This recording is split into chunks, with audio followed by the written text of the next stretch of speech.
ಒಬ್ಬ ಅಂತೇಳಿ ನಾವು MLA ಆಗೋದು ಮಂದಿ ಯಾವತ್ತು ಮಾಡ್ಕೊಂಡಿಲ್ಲ. ನಾನು ಶಾಸಕರಾದ್ಮೇಲೆ ಜನಗಳನ್ನ ಒಂದ್ ಕಡೆ ಸೇರಿಸ್ತಕ್ಕಂಥ ಒಂದು ಸಾಧನ ಆಯಿತು ಹುಟ್ಟುಹಬ್ಬ. ಮತ್ತು ಹುಟ್ಟುಹಬ್ಬದ ದಿನ ಒಂದಷ್ಟು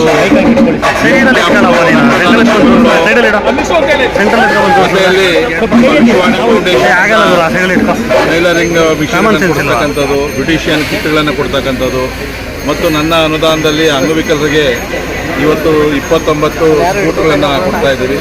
ಮತ್ತು ನಮ್ಮ ಯಲಾಂಗದಲ್ಲಿ ಬೆಳಗ್ಗೆ ಪೇಪರ್ ಹಾಕುವಂಥ ಹುಡುಗರು ಪಾಪ ಕಾಲೇಜ್ಗೆ ಹೋಗುವಂಥವ್ರು ಬೆಳಗ್ಗೆ ಪೇಪರ್ ಹಾಕಿ ಕಾಲೇಜ್ಗೆ ಹೋಗುವಂಥವ್ರು ಅವರಿಗೆ ಬೈಸ್ಕಲ್ಗಳು ಬೇಕು ಅಂತೇಳಿ ಅವ್ರ ಅಸೋಸಿಯೇಷನ್ ಹೇಳಿದ್ರು. ಇವತ್ತು 50 ಬೈಕ್ಗಳನ್ನು ಕೊಡ್ತಾ ಇದ್ದೀವಿ. ಸರ್ಕಾರದಿಂದ ಇವತ್ತು 94cc ಮತ್ತು ಕಾರ್ಮಿಕ ಇಲಾಖೆ ಕಿಟ್ಗಳನ್ನು ಕೂಡ ನಾವು ಕೊಟ್ಟಿದ್ದೀವಿ. ಭಾಳ ವಿಶೇಷವಾಗಿ ಇವತ್ತು ಪ್ರತಿಷ್ಠಿತವಾದಂಥ ಆಸ್ಪತ್ರೆಗಳಿಂದ ಆರೋಗ್ಯ ತಪಾಸಣೆಯನ್ನು ಮಾಡ್ತಾಯಿದ್ದೀವಿ. ನಾರಾಯಣ ಹೃದಯಾಲಯ, ಸ್ಪರ್ಶು, ಆಸ್ಟ್ರಾ, ನಾರಾಯಣ ನೇತ್ರಾಲಯ ಈ ಥರ ಭಾಳ ಪ್ರಸಿದ್ಧವಾದಂಥವ್ರು ಕೂಡ ನಮ್ಮ ಸಹಕಾರವನ್ನು ಕೊಟ್ಟು ಕೆಲವರಂತೂ ಉಚಿತವಾಗಿ ಕಣ್ಣಿನ ಚಿಕಿತ್ಸೆ ಮಾಡ್ತಕ್ಕಂಥದ್ದು. ಹಾರ್ಟ್ ದೇವನ ಪ್ರಾಬ್ಲಮ್ ಇತ್ತು ಅಂದರೆ ಅವರಿಗೆ ಅರ್ಧ ವೆಚ್ಚದಲ್ಲಿ ಅವರಿಗೆ ಚಿಕಿತ್ಸೆಯನ್ನು ಬರೆಸ್ತಕ್ಕಂಥದ್ದು. ಕ್ಯಾನ್ಸರ್, ಬ್ರೆಸ್ಟ್ ಕ್ಯಾನ್ಸರ್ನ ಫೈಂಡ್ ಔಟ್ ಮಾಡೋದು, ಈ ಥರ ಭಾಳ ದೊಡ್ಡ ಹೆಲ್ತ್ ಕ್ಯಾಂಪನ್ನು ಇಟ್ಟಿದ್ದೀವಿ. ಸೊ ಇವತ್ತು ನಮ್ಮ ಯುವ ಮೋರ್ಚಾ ಮತ್ತು SC ಮೋರ್ಚಾಯಿಂದ 1500 ಯೂನಿಟ್ ರಕ್ತವನ್ನು ಸಂಗ್ರಹ ಮಾಡಬೇಕು ಅಂತೇಳಿ ಭಾಳ ಪ್ರಯತ್ನವನ್ನು ಮಾಡಿ ಅದನ್ನು ಗುರಿ ಮುಟ್ಟೋ ಕಡೆ ಕೂಡ ಅವ್ರು ಹೋಗ್ತಾ ಇದ್ದಾರೆ. ಇಡೀ ನನ್ನ ಕ್ಷೇತ್ರದ ಸರ್ಕಾರಿ ಶಾಲೆ ಮಕ್ಕಳಿಗೆ ನೋಟ್ಬುಕ್ಗಳನ್ನು ಕೊಡ್ತಕ್ಕಂಥದ್ದು ಕೂಡ ಎಲ್ಲ ತಲುಪಿಸ್ತಾ ಇದ್ದೀವಿ ನಾವೆಲ್ಲ ಕೂಡ. ಮತ್ತು ಒಂದು 5000 ಹಣ್ಣಿನ ಗಿಡಗಳನ್ನು ಕೂಡ ಇವತ್ತು ವಿತರಣೆಯನ್ನು ಮಾಡ್ತಾಯಿದ್ದೀವಿ. ಒಟ್ಟಾರೆ ಏನು ಅಂತಂದರೆ ನಾವು ಬರೀ ಚುನಾವಣೆ ಸಂದರ್ಭದಲ್ಲಿ ಹೋಗುವಂಥದ್ದಲ್ಲ, ವರ್ಷಕ್ಕೊಂದು ಸರಿ ಆದರೂ ಈ ಥರ ಸೇರಿ ಸುಮಾರು ಇವತ್ತು ನಾವು 37,000 ಜನಕ್ಕೆ ಊಟದ ವ್ಯವಸ್ಥೆಯನ್ನು ಮಾಡಿದ್ದೀವಿ.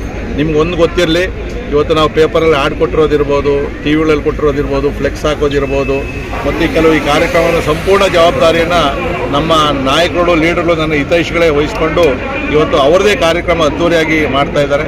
ಸೊ ಈ ಕಾರ್ಯಕ್ರಮಕ್ಕೆ ರಾಜ್ಯ ಅಧ್ಯಕ್ಷರಂತ ವಿಜಯೇಂದ್ರ ಅವರು ನಿನ್ನೆ ಬಂದಿದ್ದರು, ಸನ್ಮಾನ್ಯ ಯಡಿಯೂರಪ್ಪ ಅವರು, ಸನ್ಮಾನ್ಯ ಸದಾನಂದ ಗೌಡರು, ಡಾಕ್ಟರ್ ಅಶ್ವತ್ಥನಾರಾಯಣ ಅವರು, ಈ ಥರ ಅನೇಕ ಪ್ರಮುಖರು ಕೂಡ ಬಂದು ನಮಗೆ ಆಶೀರ್ವಾದವನ್ನು ಮಾಡೋಗಿದ್ದಾರೆ. ಈ ಒಂದು ಜನಗಳ ಶಕ್ತಿನೇ ನನಗೆ ಮುಂದಿನ ದಿನಗಳಲ್ಲಿ ಕೆಲಸ ಮಾಡೋದಕ್ಕೆ, ಇನ್ನೂ ಹೆಚ್ಚಿನ ಅನುದಾನವನ್ನು ತರೋದಕ್ಕೆ, ಜನಗಳ ಪ್ರೀತಿ ವಿಶ್ವಾಸವನ್ನು ಗಳಿಸೋದಕ್ಕೆ ಈ ಹುಟ್ಟುಹಬ್ಬ ಒಂದು ಸಾಧನ ಅಂತಕ್ಕಂಥ ಮಾತನ್ನು ಹೇಳ್ತಾ ಇದ್ದೀನಿ. ಸರಿದಲ್ಲ, ಈಗ ಒಂದೊಂದು ಟಗರು 20-25 ಸಾವಿರ ರೂಪಾಯಿ ಆಗ್ತದೆ.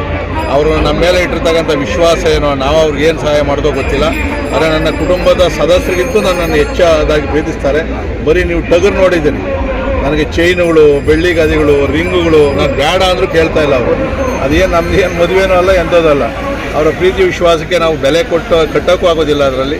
ಸೊ ಈ ಥರ ಅವರವರ ಭಾವನೆಗೆ ತಕ್ಕನಾಗಿ ಇವತ್ತು ನಮ್ಮ ಮೇಲೆ ಅತ್ಯಂತ ವಿಶ್ವಾಸ, ಪ್ರೀತಿಯನ್ನು ಕೂಡ ಇಟ್ಕೊಂಡಿದ್ದಾರೆ.